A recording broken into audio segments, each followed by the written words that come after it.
Hello student, good morning. मैं जनार्दन सिंह आपका पुनः ऑनलाइन क्लासेस में स्वागत करता हूं। आशा करता हूं आप सभी स्वस्थ होंगे। जैसा कि हमने आपको पिछले वीडियो में कक्षा 10 रसायन विज्ञान में हमने आपको धातु और अधातु लेसन में आपने अयस्क का सांद्रण पढ़ा था। अब अयस्क का सांद्रण तो टॉपिक आपका कंप्लीट हो गया। उसी में आपका सेकंड टॉपिक लगा हुआ था धातु का निष्कर्षण। धातु का निष्कर्षण कैसे करेंगे, इनमें कौन कौन सी विधियां आती हैं, तो इन विधियों को जान ले। धातु के निष्कर्षण में नंबर 1 में आती है भर्जन, नंबर 2 में आती है प्रगलन, नंबर 3 में आती है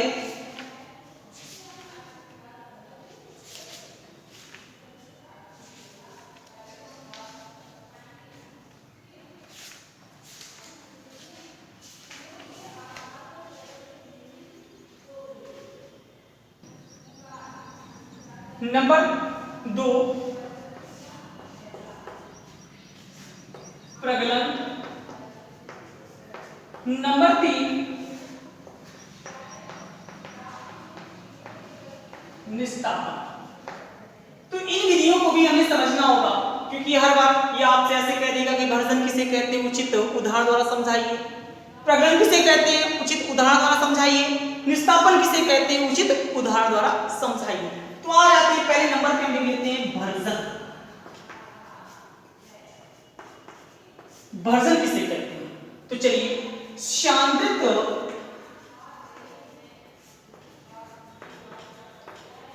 अयस्क को वायु की उपस्थिति में गर्म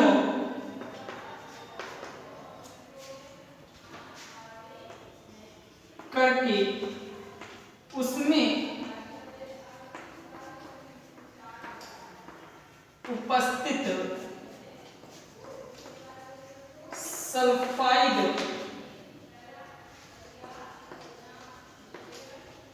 अशुद्धि को अलग करने की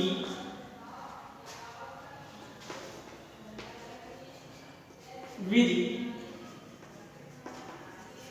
भर्जन कहलाती है। सांद्रित अयस्क को वायु की उपस्थिति में गर्म करके उसमें उपस्थित सल्फाइड की अशुद्धियों को अलग करने की विधि क्या कहलाती है, भर्जन। तो आपको समझ में आ गया होगा भर्जन में किन प्रकार के अशुद्धियों को अलग किया जाता है, तो सल्फाइड अयस्कों को। तो एक हम अयस्क में लेते हैं जैसे CuFeS2,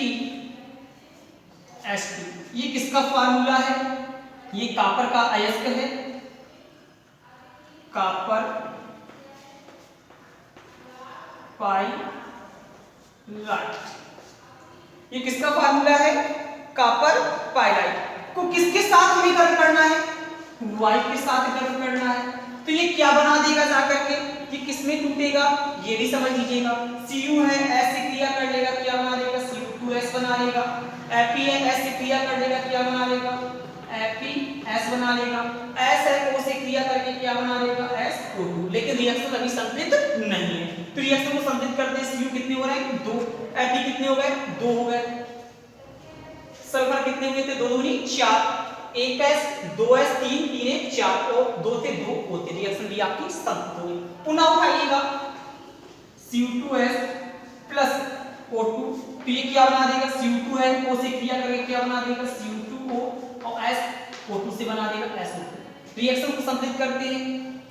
O कितने हैं आपके पास, 2 है, इधर O कितने हैं आपके पास, 3/2, 3 का इसमें बड़ा कर दिया, 2 का इसमें, 2 का इसमें, 2 का इसमें, रिएक्शन आपकी संतुलित हो गई।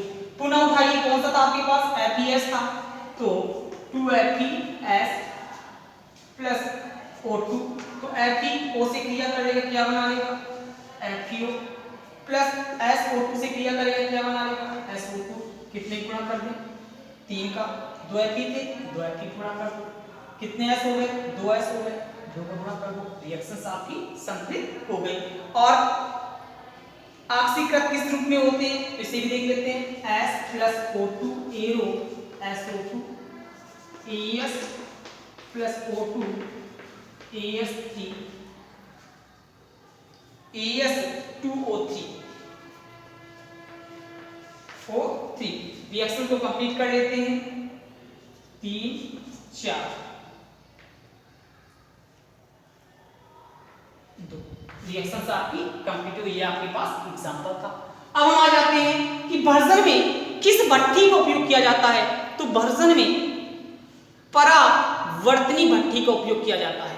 भर्जन में किस भट्ठी का उपयोग किया जाता है, परावर्तनी भट्ठी का उपयोग किया जाता है। परावर्तनी भट्ठी आप अपने किताब को खोलेंगे, उसमें परावर्तनी भट्ठी आपके पास बनी होगी, आप उसका फिगर आप बना लेंगे।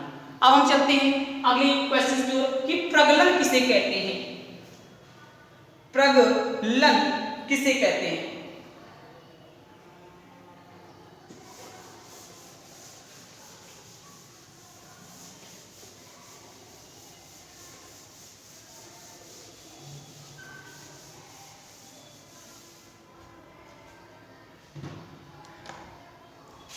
प्रगलन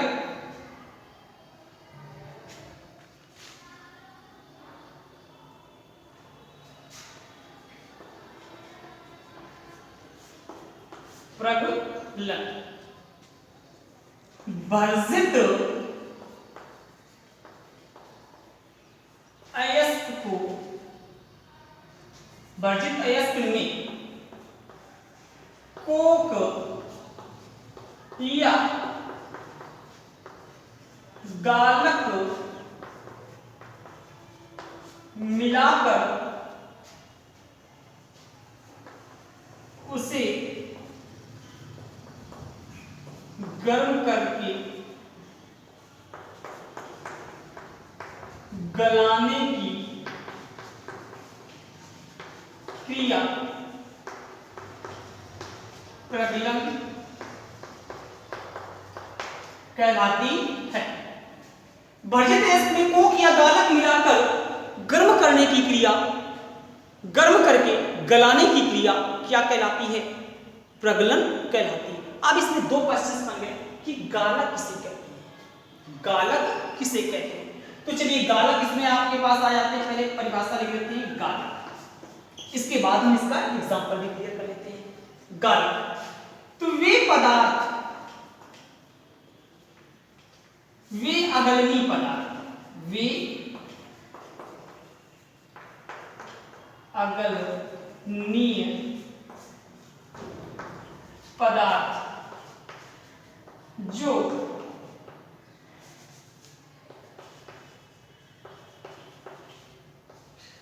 जो किसी दूसरे पदार्थ को गलाकर अलग कर देते हैं, उन्हें क्या कहते हैं, गालक कहते हैं। वे अगलनीय पदार्थ जो स्वयं ना गले, स्वयं ना गले, दूसरे पदार्थ को गला करके अलग कर दे, उसे क्या कहते हैं, गालक कहते हैं। अब क्वेश्चन बना कि गालक कितने प्रकार के होते हैं, तो ये भी जान लेते हैं। गालक दो प्रकार के होंगे, दो प्रकार, कौन कौन, अम्लीय गालक, नंबर 2 क्षारीय गालक। अम्लीय गालक होते कौन से हैं, SiO2। क्षारीय गालक कौन होते हैं, CaO या CaCO3। इनकी परिभाषा के लिए अम्लीय गालक वे पदार्थ जिसमें क्षारीय अशुद्धियां होती हैं, उनको दूर करने के लिए प्रयोग में लाए जाने वाले पदार्थ क्या कहलाएंगे, अम्लीय गालक कहलाएंगे। क्षारीय गालक किसे कहते हैं, तो वे पदार्थ जिसमें अम्लीय अशुद्धियां होती हैं उनको दूर करने के लिए जिन पदार्थों का उपयोग किया जाता है उन्हें क्या कहेंगे? क्षारीय गालक कहेंगे। तो अम्लीय गालक आपके पास क्या मिल गया? SiO2 मिल गया। क्षारीय गालक आपके पास क्या मिल गया? CaO या CaCO3 मिल गया। अब आ जाते हैं एग्जाम्पल की ओर कि एग्जाम्पल हम इसका कैसे दें। तो एग्जाम्पल को दिमाग में बसा लेते हैं। चलिए प्रगलन के एग्जाम्पल को भी कंप्लीट कर लेते हैं।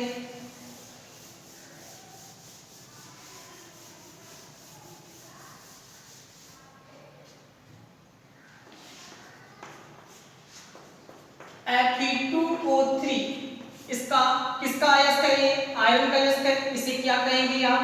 हेमेटाइट। कोक यानी कार्बन से क्रिया कराते हैं। कितने वो हैं? 3। तो हमने 3 कार्बन ले लिया, तो ये क्या बनते चले जाएंगे? तो जैसा कि हमने आपको बताया था कि प्रगलन का एग्जाम्पल क्या होगा? तो हेमेटाइट को कोक के साथ गर्म करते हैं तो 3CO यानी कार्बन मोनोऑक्साइड निकल जाती है और बच क्या जाता है? आपके पास आयरन बच जाता है। या Fe2O3 प्लस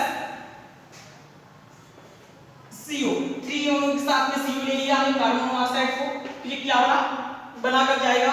3CO, तीनों CO इसके साथ जुड़ जाएंगे, 3CO2 बना देगा और 2Fe बन जाएगा। इस प्रकार आपने प्रगलन को कंप्लीट किया। अब क्वेश्चन आया कि प्रगलन में कौन सी भट्ठी उपयोग में लाई जाती है? तो प्रगलन में बात्या भट्ठी उपयोग में लाई जाती है। कौन सी भट्ठी लाई जाती है? बात्या भट्ठी। आप अपने किताब को उठाएंगे, उसमें बात्या भट्ठी का चित्र बना हुआ है, तो आप तैयार उस चित्र को भी कर लेंगे। आज के लिए इतना ही। कल हम आपको निस्तापन और धातु का शोधन के विषय में आपको हम समझाएंगे। धन्यवाद।